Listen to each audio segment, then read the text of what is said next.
घर की लाडली बेटी है नीतू, अपने भाई की बड़ी बहन है नीतू। नीतू ने इसी साल अपनी इंजीनियरिंग पूरी की थी और अच्छी नामी कंपनी ज्वाइन की थी। छोटा भाई गोपाल अभी पढ़ाई कर रहा था। नीतू के पिता रमाकांत कॉलेज प्रोफेसर थे और माता कमला घरेलू महिला थी। रमाकांत जी ने मुंबई शहर में जैसे तैसे अपना खुद का आशियाना खरीद लिया था और दोनों बच्चों को अच्छी पढ़ाई करवाई थी। नीतू को घर सजाने का बहुत शौक था। आखिर गोपाल से लड़ झगड़ कर उसने 2 बेडरूम में से एक बेडरूम अपने नाम कर लिया था। अपने बेडरूम में नीतू किसी को घुसने नहीं देती। पहला बेडरूम तो माता पिताजी का था। माँ देखो ना, गोपाल ने फिर से मेरे बेडरूम में घुसकर सब कुछ बिगाड़ दिया। आप उसे मना क्यों नहीं करती? अरे बेटी, आखिर वो बेडरूम तो तुम दोनों का ही है, फिर भी उसने तुमको पूरा अकेले दे दिया। अब कुछ सामान लेने आता होगा तो लेने दो ना, आखिर बेचारा हॉल में ही रहता है। माँ पता है कितना गंदगी करता है तुम्हारा बेटा, अच्छा है हॉल में ही रहता है। नीतू ने अपना सुंदर सा बेडरूम बड़े ही ढंग से सजाया था। तरह तरह के गुलाब, वॉलपेपर, डेकोरेशन की ऐसी ऐसी चीज़ें जो इंसान देखता ही रह जाए। इतना मोह मत रखो बेटी, अब तुम कुछ ही दिनों में ससुराल चली जाओगी तो इनकी देखरेख कौन करेगा? आखिर गोपाल को ही रहना है उसमें। अच्छा, तो यह घर भी अभी से मेरे लिए पराया हो गया? नहीं बेटी, मगर तुम इतनी मेहनत करती हो तो सोचती हूँ तुम्हारे जाने के बाद यह सब कौन करेगा? ना जाने कैसी लड़की इस घर में बहू बनकर आए। ससुराल सुनकर ही नीतू के चेहरे पर मुस्कुराहट आ गई। रमाकांत जी कई रिश्ते देखे थे नीतू के लिए, आखिर उन्हें यह लड़का निखिल पसंद आया।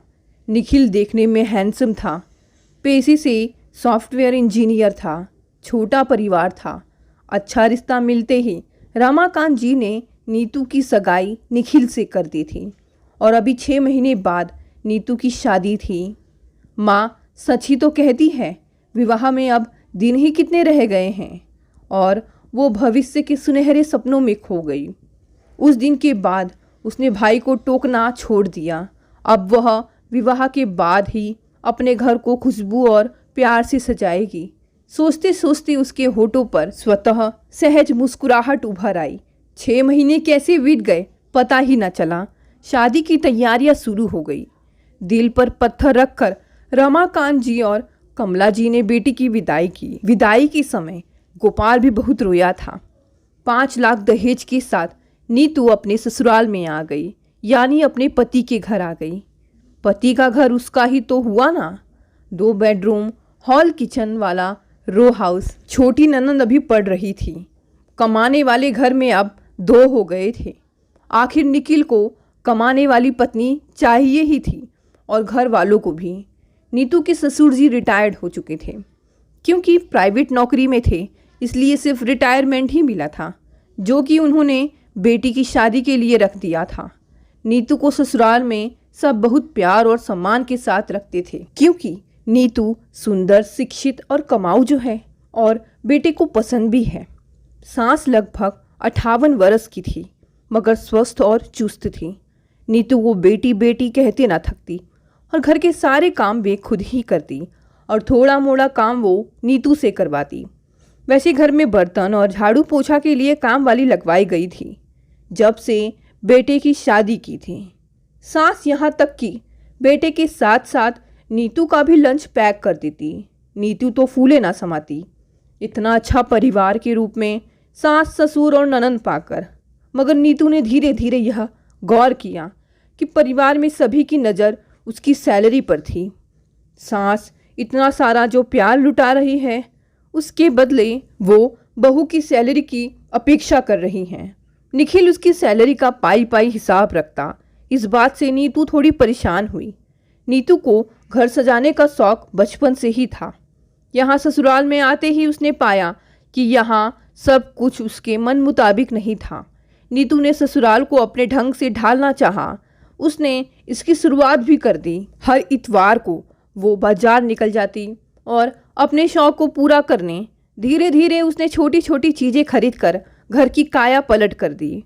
आखिर उसने बचपन से ही माँ से सुना था कि अपने खुद के घर को सजाना, ससुराल जाकर अपने पति के घर को अपने तरीके से ढालना। नीतू ने अपने बेडरूम में इंटीरियर करवाने और अपने बालकनी को सजाने की सोची, वो भी अपने ही सैलरी से। नीतू जानती थी कि निखिल उसके इस बात को कभी मानेंगे नहीं, फिर भी नीतू ने इसकी चर्चा निखिल से की और सजाने की अनुमति मांगी। लेकिन उन्होंने गंभीर मुद्रा बनाकर कहा, देखो नीतू, इस काम में फालतू ही काफ़ी खर्च हो जाएगा।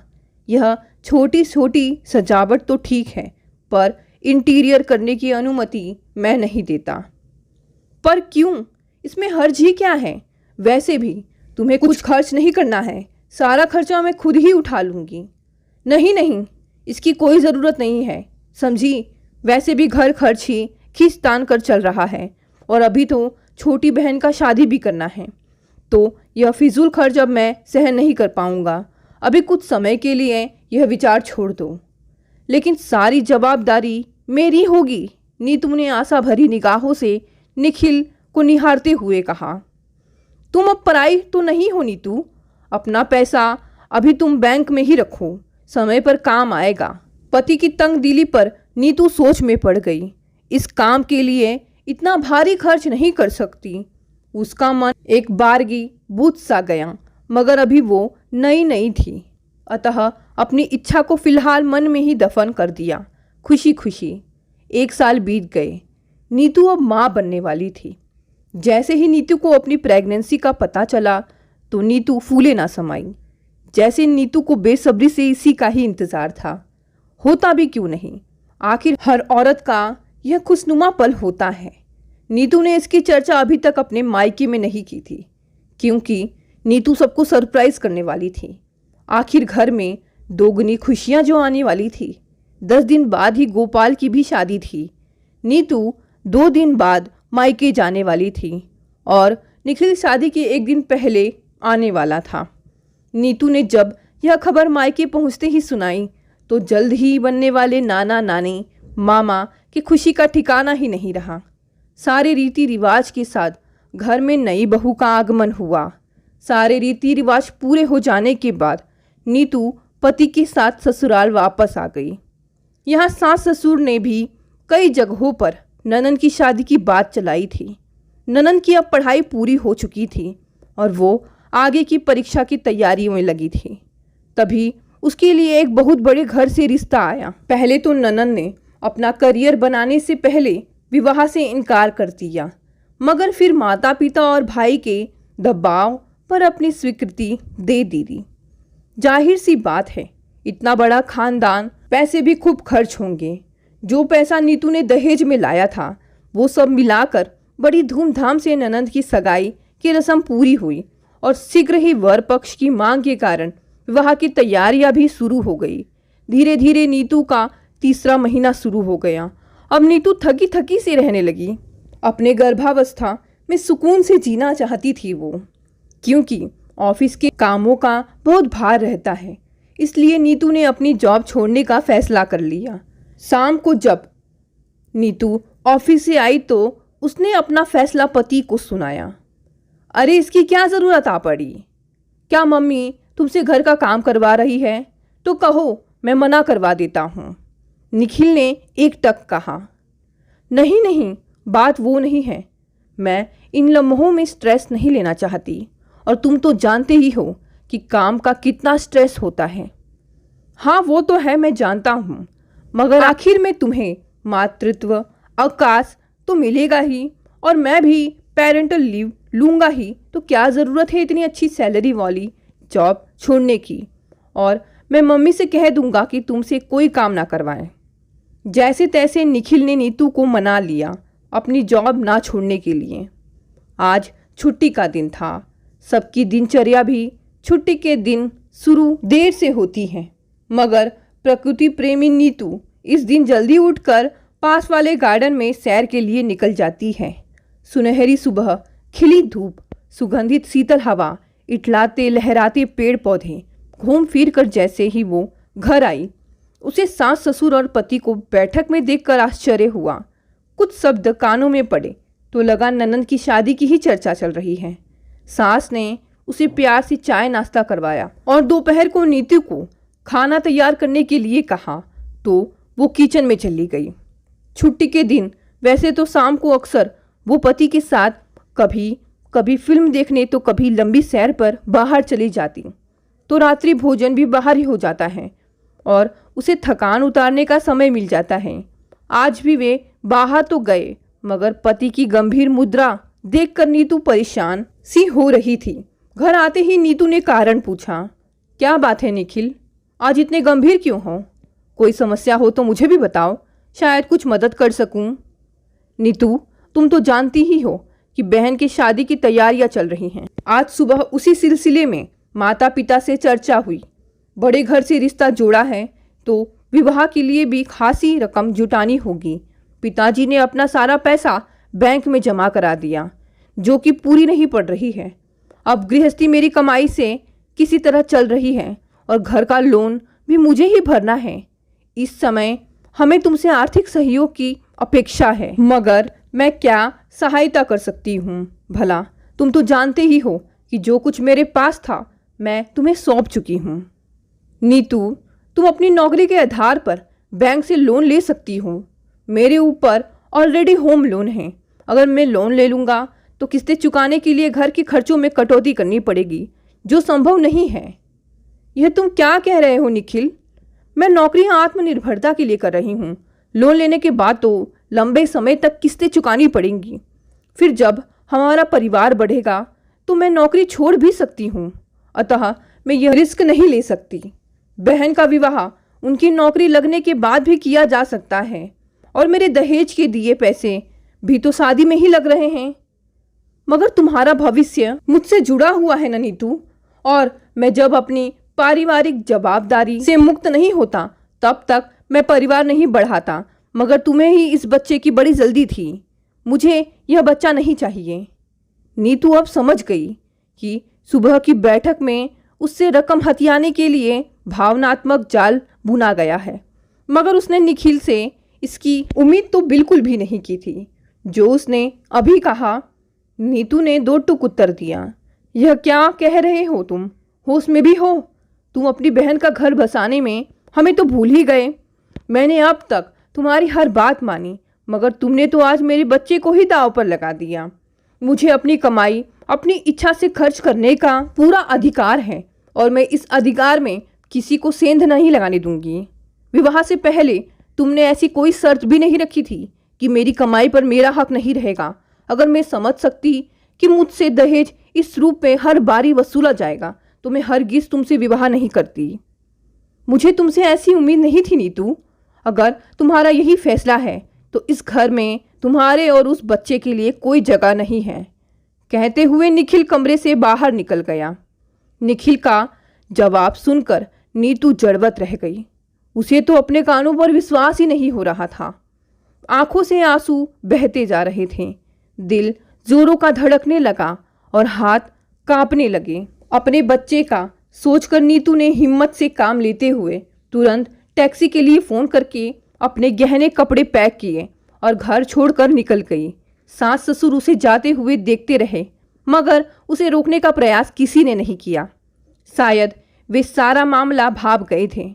आखिर यह सब उनकी मिली भगत का ही तो परिणाम था। बेटी को सामान के साथ टैक्सी से अकेले उतरते देख माता पिता एक दूसरे को सवालिया नज़रों से देखने लगे।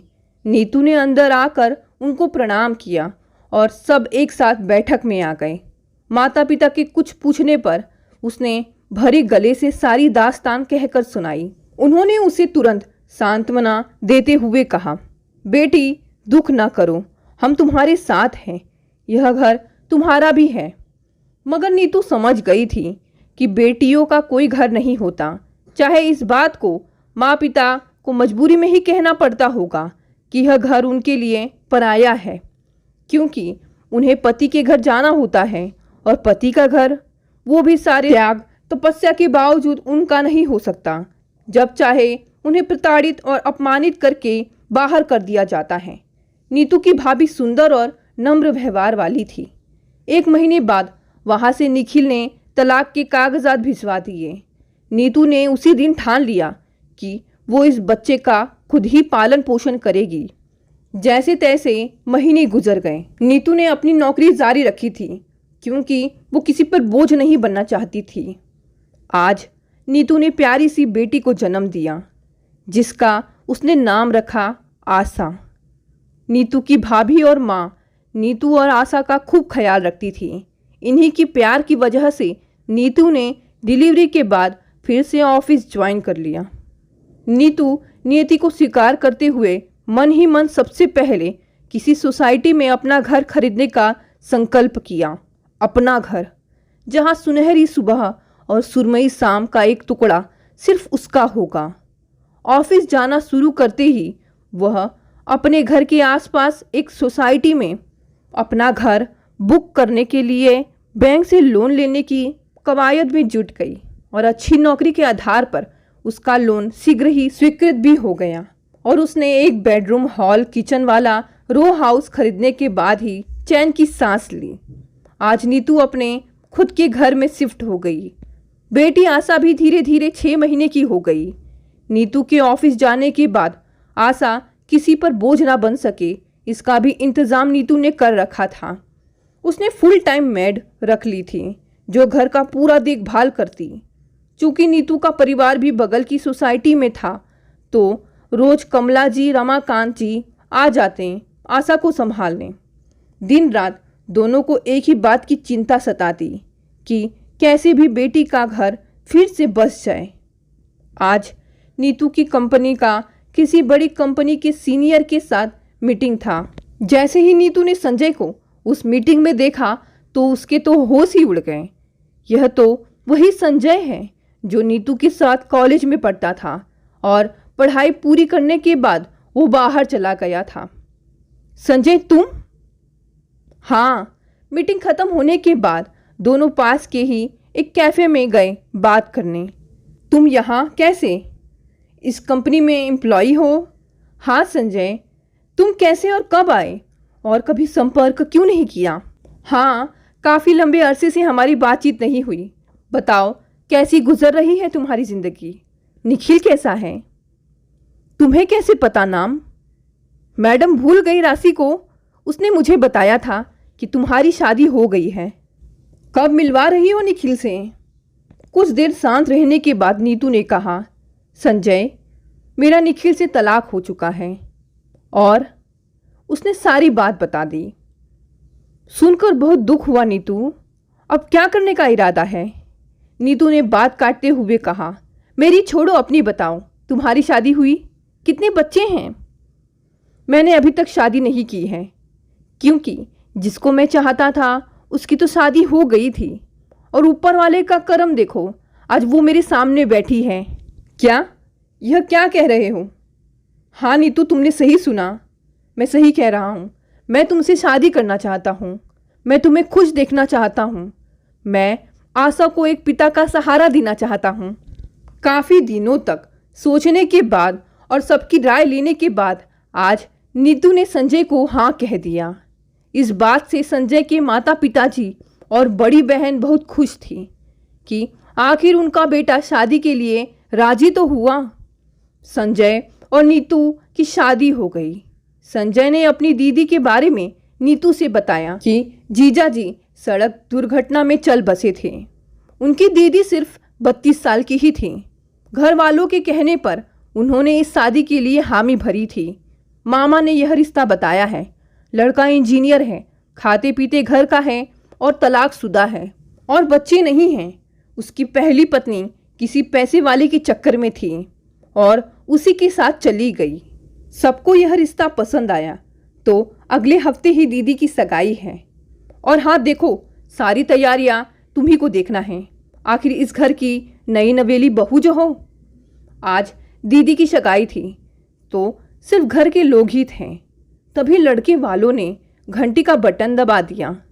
तुरंत द्वार खोलकर सबको अंदर आमंत्रित किया गया और सबको जलपान करवाया गया। तभी संजय के माताजी ने बेटे और बहू को साथ में बुलवाया। संजय का हाथ थामे हुए नीतू ने मुस्कुराते हुए अंदर प्रवेश किया, मगर नीतू पर नजर पड़ते ही निखिल की दशा ऐसी हो गई जैसे सैकड़ों बिच्छुओं ने उसे एक साथ डस लिया हो। उसके पसीने छूटने लगे। संजय की माता ने बहू का परिचय करवाते हुए कहा, निखिल बेटा, यह है मेरी प्यारी बहू नीतू।